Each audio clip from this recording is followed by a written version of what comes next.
Summary of the Inheritance of Loss by Kiran Desai. At the beginning of the book, the judge and his granddaughter Sai are sitting on the balcony of their home, Cho Ou, while their cook makes tea and the judge's dog, Mutt, sleeps on the porch. A group of boys from the Gorkha National Liberation Front, GNLF, come to the judge's house and demand that he give up his guns. They scare the judge with a rifle and steal anything valuable they can find in the house. The cook is then sent to the police station by the judge. When the cops come back to the house, they say that the cook helped rob the store. They break up his small shack and read letters from his son, Biju. Biju works at Gray's Papaya in the middle of Manhattan, but he has to leave when the restaurant's boss is told to check Biju's green card. Biju then goes to a number of different places, but the situation is usually the same at each one. Biju is fired from a French restaurant because people don't like the way the food smells. The story goes back to when Sai was 8 years old and moved into the judge's house. She left St. Augustine's Monastery, where she had grown up with English practices, because her mother and father had recently been hit by a bus. The nuns then looked up where her grandpa lived and gave her back to him. When Sai got there, she and the judge didn't talk much, but the judge was glad to see that they were both from countries that were similar to their own. When he was 20, the judge moved out of his own house. He was chosen to study for the Indian Civil Service at Cambridge. He had also just gotten married to Nimi, who was only 14 years old. At Cambridge, he was treated like an outsider and a second-class person, and he hardly talked to anyone. He started to think that his skin color and accent were strange. Most of his time was spent in school. The cook takes Sai to meet her new teacher Noni, who lives with her sister Lola, the morning after Sai arrives. They go by the homes of Uncle Padi, Father Booty, the Afghan ladies, and Mrs. Senior. All of these people are wealthy and educated. Biju starts his second year in America by working at an Italian restaurant, where the owners fire him again because they think he smells bad. He then gets a job bringing food on a bicycle for a Chinese restaurant. In the winter, when it's cold, he loses his job because the food he brings is too cold by the time he gets there. Biju goes back to the basement where he lives with other illegal immigrants in Harlem. He then gets a job at the Queen of Tarts bakery. Over time, the cook was embarrassed by how badly the judge treated him, so he started to lie to other staff and Sai about how rich and important the judge was. In fact, the judge was born into a poor family, but his father saved money so that he could send him to a mission school. He had worked hard and become the best student in his class. He went to Cambridge, did well on his tests, and got into the Indian Civil Service. He was sent to an area far from his home and taken on a tour of India, even though he didn't know much of the local language.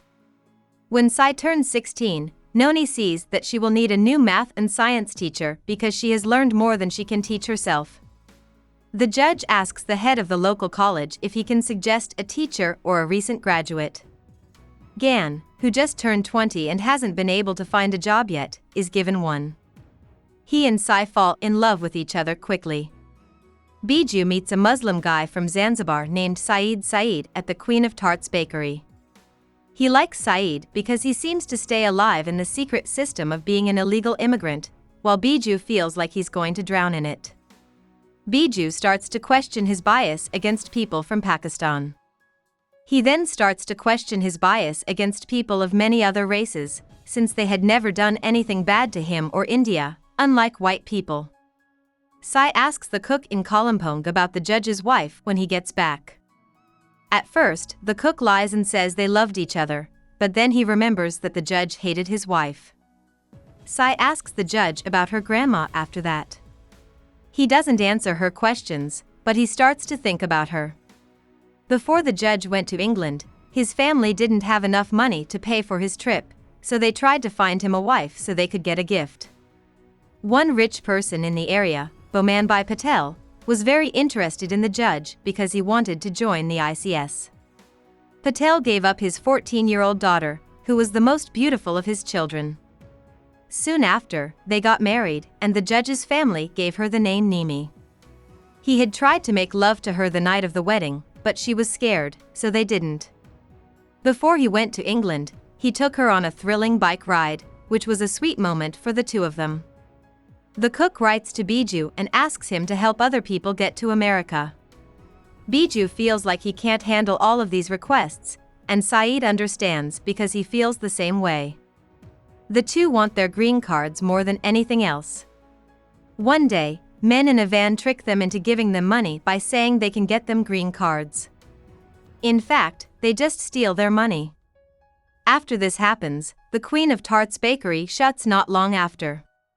Gan and Sai start to fall in love when he gets stuck at home because of a rainstorm. They flirt and play games where they measure each other's hands, feet, and other body parts.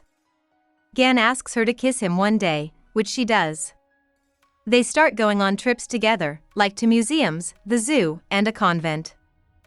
Gan tells her a little bit about his family's past and how they were taken advantage of when they served in the British Army. Meanwhile, Lola and Noni talk about how the Nepalis who live in India are becoming more political.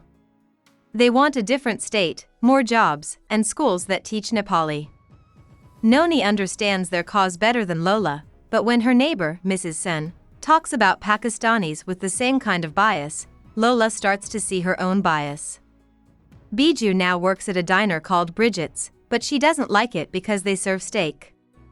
He sees that keeping his principles is important to him, so he quits his job and starts working at the Gandhi Cafe, which is run by a man named Harish Hari. Harish Hari lets his staff live in the basement below the kitchen, but he only pays them a quarter of the minimum wage. Sai spends Christmas with his grandmother, mother, uncle, and father. Gan is in the market after New Year's when he sees a group of young men from the GNLF marching by. He quickly joins the crowd, and many of their requests and complaints are similar to his own as a young Nepalese man. The next day, Gan shows up at Cho Oyu and yells at Sai because she is also part of the English-only culture. The judge thinks back to when things got bad between him and Nimi. She took his powder puff when he came back from England. While he was looking for it, his family made fun of him for wanting to use it. He was angry when he found out that Nimi had taken it, so he raped her. In the days that followed, he demanded that she speak English and act like an English person, but she refused. When he saw her sitting on the toilet, he took off her bracelets, threw away her hair oil, and pushed her face into the bowl. After that, he left her at home while he went on tour. The day after Gan blew up at Sai, he tries to apologize, but they just go back to fighting about English customs, and Sai calls him a liar for loving Western things like cheese toast with her but making fun of them with his friends. He leaves and tells his GNLF friends about the judge's guns. He also tells them about Cho Oyu and that there is no phone there. The cook thinks about how he tried to send Biju to another country. Biju had an interview and was hired by a cruise ship line on his first try. Before they realized it was a scam, they had paid 8,000 rupees for the filing fee and training. On his second try, he tried to get a tourist visa. Even though it was hard for poor people to get visas, Biju was able to go to the United States. 3 years after that visa was accepted, Biju trips on rotten spinach at the Gandhi Cafe. He wants Harish Hari to pay for a doctor for him, but Harish Hari says no and calls Biju selfish. He says Biju should go back to India to get medical care. Father Booty, Uncle Padi, Noni, Lola, and Sai go to exchange their library books before the GNLF shuts down more roads and shops. As they walk back to their car, they see a group of GNLF members marching, and Sai sees Gan there. He doesn't care about her. On the way back, Father Booty stops at a checkpoint to take a picture of a butterfly, which causes the cops to stop him. It is found out that he shouldn't be in India, so he is sent back right away. After the boys from the GNLF steal the judge's guns, the story goes on to something else. A few days later, the cops find a drunk person and beat him badly, saying that he did the crime. In the meantime, Biju in America hears about the strikes in Nepal. He tries to call the cook, but what they talk about is all over the place. Even more than before, Biju feels empty. The strikes in Kalimpong are still going on, and Nepalis have set up tents in front of the property of Lola and Noni. The sisters start to worry that the money that has always kept them safe is now making them weak. Sai goes to Gan's house and finds out that he is very poor. Gan gets mad that she feels sorry for him, and they fight before he puts her in a bush and beats her. When Sai gets home, he sees the drunk man's wife, who was beaten by the cops, asking the judge for money and forgiveness. They don't let her in. While this is going on, Gan's sister tells his family what he has been doing, and they tell him he can't go to the GNLF protest the next day. The next day, the cook goes to the protest because the GNLF makes each family send a man to speak for them. Rocks start to fly out of nowhere, and both the marchers and the cops start throwing rocks at each other. After that, the cops start shooting at the crowd. Many young boys are killed, and rebels start to take the police's guns and use them against them. The cops run away and go to people's homes for safety. Lola and Noni say no to them. Biju chooses to go back to India even though he was told not to. He buys different gifts for his father and takes the cheapest flight to Calcutta he can find. When he gets there, the carrier has lost a lot of his bags and will only pay tourists and people who don't live in India. Biju waits for his bags, which show up in one piece, and then walks out into the street. In his home country, he is at peace. There are still terrible things happening in Kalimpong. There are a lot of thefts and fires set on purpose. The woman who was turned away by the judge comes back and takes Mutt to sell her. When they find out she's gone, the judge, the cook, and Sai all go looking for her. When the judge goes to the police station, he is made fun of because this seems like a small crime compared to what is going on. The judge remembers his family, his country, and the wife he left. When he was on tour, a woman knocked on Nimi's door and took her, without her knowing, to be part of the Indian National Congress Party's Nehru Welcome Committee. When the judge got back, the district commissioner was there to meet him. He lost a position and was very embarrassed about it. When he got back home, he had cursed, hit, and kicked Nimi. After 6 months, his daughter was born. He never met her. Then, it is suggested that Nimi's brother-in-law was behind her death, which happened when her sleeve caught fire on the stove. Biju is told that there are no cars going to Kalimpong because of the political situation. Biju gets a ride from a group of GNLF guys. They drive him most of the way, but when they drop him off, they steal all of his things, money, and clothes. The rest of the way to Kalimpong, he has to walk. The judge is getting more and more upset about Mutt going missing. He says the cook is to blame and says he will kill him. Then, the cook goes to the diner, where he meets Gan. Gan finds out what happened and feels worse and worse about it, so he decides to find Mutt for Sai. The cook goes back to Cho Oyu and begs the judge to give him a beating. The judge keeps hitting him with a slipper. Sai yells at him to stop, and then he makes tea for the cook. At that time, the gate starts rattling, and the cook goes to answer it.